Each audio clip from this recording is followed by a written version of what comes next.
Assalamualaikum warahmatullahi wabarakatuh. Perkenalkan, saya Ulfi Saidata Aisy dari Prodi Sistem Informasi. Baik, pada kesempatan kali ini kita akan belajar tentang analisis proses bisnis. Mata kuliah ini merupakan mata kuliah penciri dari program studi informasi, di mana fokus program studi adalah bisnis intelijen. Baik,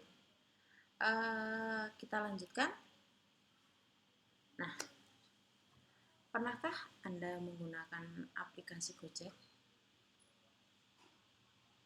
Pasti tentunya pernah ya teman-teman semuanya ya, terutama anak-anak kos ini ya, sering mager, malas keluar sehingga harus menggunakan jasa aplikasi Gojek ini untuk memesan makanan. Iya, menggunakan GoFood ya. Nah,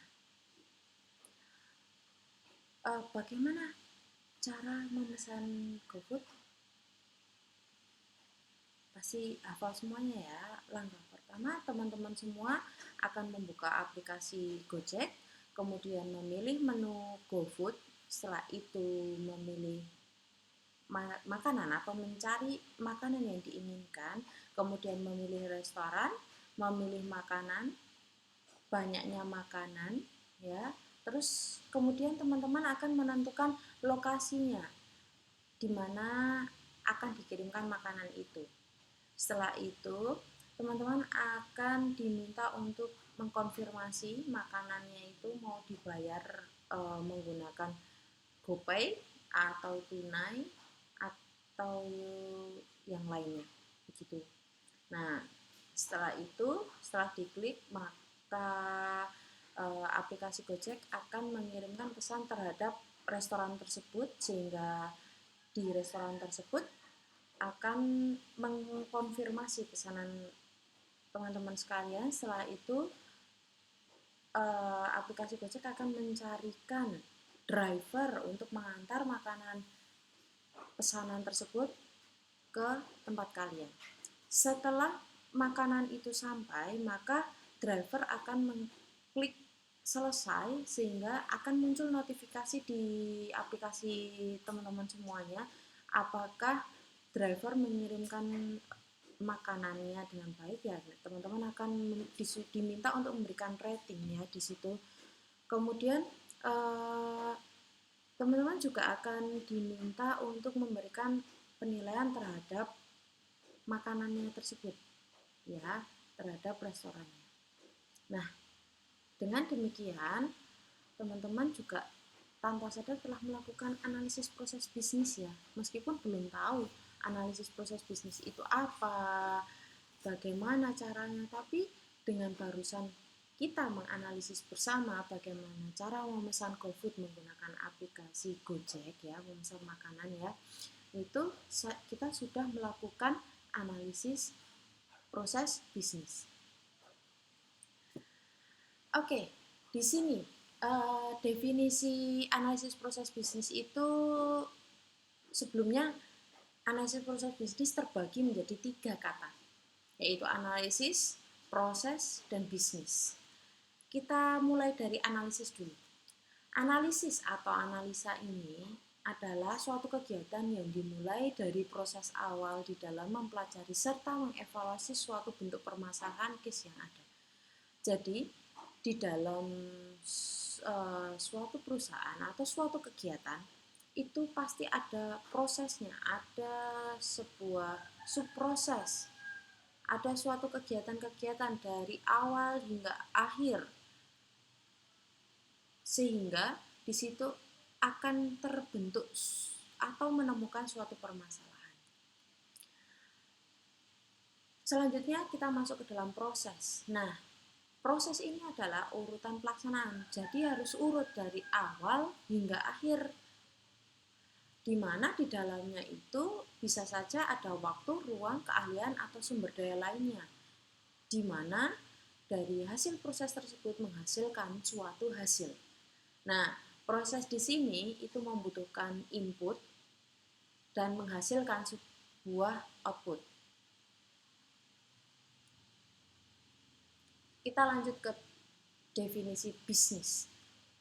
Kalau kita lihat dari bisnis itu berasal dari bahasa Inggris yang artinya bisnis, yang memiliki kata dasar busy yang artinya sibuk. Maksud dari sibuk itu seperti apa? Yang dimaksud dengan sibuk itu adalah melakukan sebuah aktivitas di mana aktivitas tersebut itu menghasilkan keuntungan. Nah, kalau dalam ilmu ekonomi sendiri, bisnis itu adalah suatu kegiatan atau suatu organisasi yang menjual baik barang atau jasa kepada konsumen atau bisnis lainnya, yang dimana kegiatan tersebut menghasilkan atau mendapatkan keuntungan. Jadi kalau kita rangkum mau baik dari arti ilmu ekonomi atau dari bahasa Inggris, kita dapat menyimpulkan bahwa bisnis itu intinya suatu kegiatan yang mendatangkan keuntungan. Nah, menurut teman-teman, proses bisnis apa berarti? Ya, berarti suatu kumpulan pekerjaan yang saling terkait untuk menyelesaikan suatu masalah tertentu, di mana kumpulan pekerjaan itu bisa terdiri dari sub-sub proses. Dari satu proses dibagi menjadi beberapa proses. Ya, masing-masing itu memiliki atribut sendiri untuk mencapai tujuan dari subproses tersebut. Maksudnya seperti apa? Saya bisa mencontohkan bahwa dalam perusahaan konveksi menghasilkan memproduksi pakaian, di dalamnya pasti ada sebuah proses, yaitu proses menghasilkan pakaian, di mana di dalamnya terdapat sub-sub proses, yaitu ada sub ketersediaan bahan baku ya, stok bahan baku, kemudian ada pengukuran, terus pemotongan kain, penjahit, setelah jahit ada packaging, terus setelah itu ada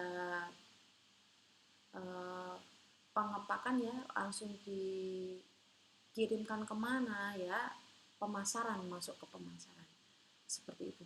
Nah, setiap sub-sub proses itu pasti punya tujuan masing-masing. Contohnya pada saat pengukuran pasti mempunyai tujuan ya.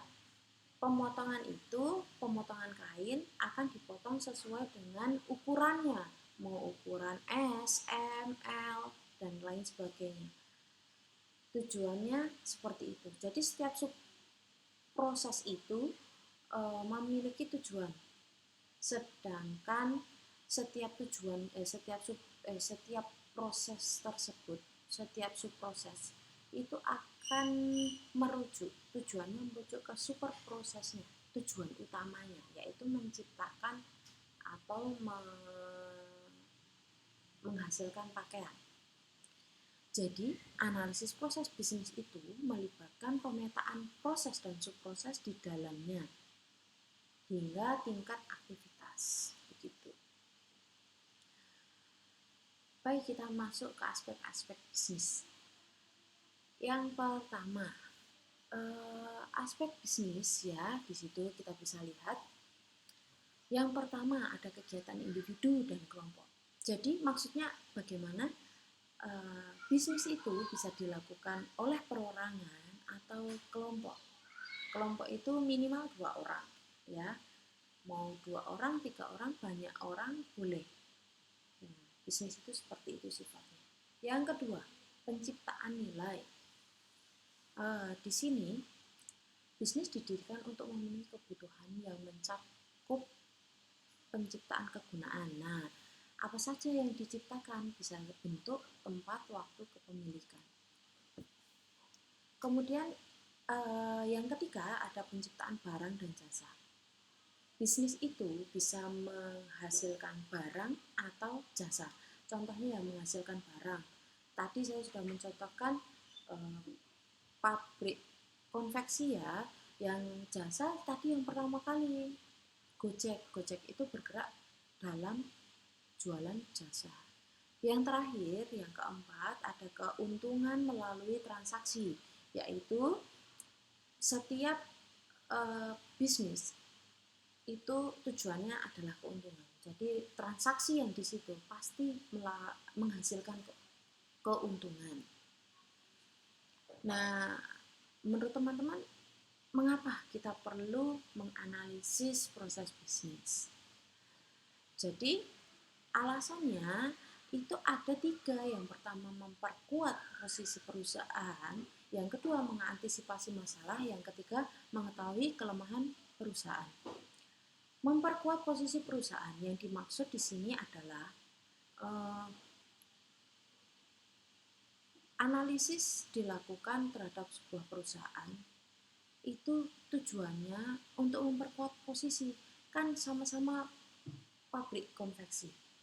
Di pabrik konveksi tidak hanya ada satu saja, tapi ada banyak, saingannya banyak. Jadi perlu dilakukan evaluasi, perlu adanya analisis proses terhadap proses pada bisnis tersebut, supaya perusahaannya lebih kuat dibandingkan dengan yang lain, karena ini termasuk persaingan ya. Jadi saling menguatkan posisi perusahaan tersebut.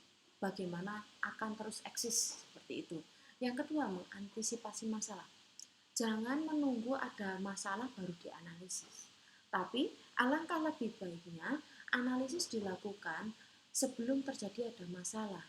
Begitu. Yang ketiga, untuk mengetahui kelemahan perusahaan. Jangan sampai ada orang lain yang mengetahui kelemahan perusahaan tersebut. Alangkah lebih baiknya perusahaan tersebut mengetahui kelemahan dari perusahaan itu sendiri, sehingga dari perusahaan itu sendiri dapat menutupi kelemahan itu dari hasil analisis proses bisnis. Apa yang perlu dianalisis? Yang perlu dianalisis itu ada tiga: sistemnya, kebijakannya, struktur organisasi. Sistem, pasti teman-teman semua sudah mengalami ya, melihat perubahan-perubahan sistem-sistem.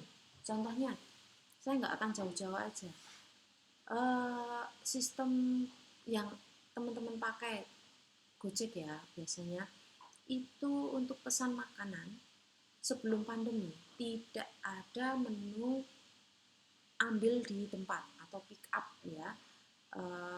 Kita hanya diantar makanan, tapi setelah adanya pandemi kita bisa memilih, kita pesan kemudian menunggu beberapa saat, datang ke restoran tinggal ambil. Jadi bukan memanfaatkan driver, tapi kita hanya melakukan pesan saja terhadap restoran seperti itu, dan yang kita yang mengambil sendiri. Itu perlu dianalisis sesuai dengan kebutuhan pasar. Sekarang sistemnya jadi upgrade ya, lebih sesuai dengan kebutuhan pasar. Yang kedua, kebijakan. Di dalam kebijakan ini perlu juga ditingkatkan, karena satu kebijakan dengan kebijakannya lain itu akan menghasilkan sesuatu yang berbeda. Sesuatu yang berbeda ini pasti kalau di dalam bisnis berhubungan dengan keuntungan. Maka dari itu kebijakan juga perlu dianalisis. Yang terakhir adalah struktur organisasi. Struktur organisasi ini juga perlu dianalisis. Di setiap bidangnya itu juga perlu dianalisis ya. Perlu tidaknya ada posisi ini, atau adanya posisi ini mempengaruhi apa. Nah, seperti itu. Dan semuanya itu pasti akan berhubungan dengan keuntungan. Seperti itu. Nah, bagaimana cara-cara menganalisisnya? Ada tiga di sini. Understanding the SE system, identifying improvement opportunities, dan yang ketiga developing to be system. Oke, yang pertama kita bahas dulu, mendeskripsikan kondisi sekarang dari suatu proses organisasi dari budaya dan kemampuan. Jadi kita melihat kondisi sekarang seperti itu. sesuai dengan budaya dan kemampuannya dari perusahaan tersebut. Yang kedua, identifying improvement opportunities, di mana cara menganalisisnya itu mendeskripsikan peluang untuk peningkatan dari suatu bisnis. Jadi peluang-peluang apa saja yang bisa untuk meningkatkan bisnis tersebut. Yang ketiga itu cara menganalisanya dengan mendeskripsikan masa depan. Bagaimana bisnis itu akan berproses di masa yang akan datang. Seperti itu. Baik, kita sudah sampai di halaman terakhir slide presentasi kita. Kita akan menyimpulkan beberapa hal yang kita pelajari hari ini. Yang pertama, tadi ada pengertian dari analisis proses bisnis ya, di mana analisis proses bisnis itu terdiri dari 3 kata, analisis, proses, dan bisnis, yang dimana analisis proses bisnis tersebut intinya adalah analisis terhadap sebuah kegiatan ya, atau kumpulan kegiatan yang menghasilkan suatu keuntungan. Kemudian aspek-aspek proses bisnis tadi ada 4 ya. Kemudian alasan analisis proses bisnis yang perlu dianalisis juga ada 3, dan cara analisisnya juga ada 3. Teman-teman bisa lihat slide saya, silahkan unduh di e-learning, kemudian silahkan belajar juga modulnya, sudah saya upload di e-learning.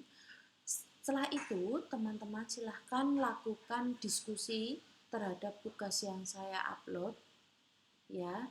Di situ masing-masing mahasiswa harus melakukan diskusi di dalam forum diskusi. Harus ya, karena di situ saya akan mengambil penilaian setiap individunya terkait kontribusinya dalam diskusi. Setelah itu, setelah diskusi selesai, dalam waktu saya kasih waktu 2 hari, setelah itu teman-teman lakukanlah resume, membuat resume terhadap diskusi tersebut. Jika ada pertanyaan terkait tugas, silakan hubungi nomor WhatsApp saya atau via email. Begitu. Mungkin sekian presentasi saya. Silakan dipelajari. Saya akhiri. Wassalamualaikum warahmatullahi wabarakatuh.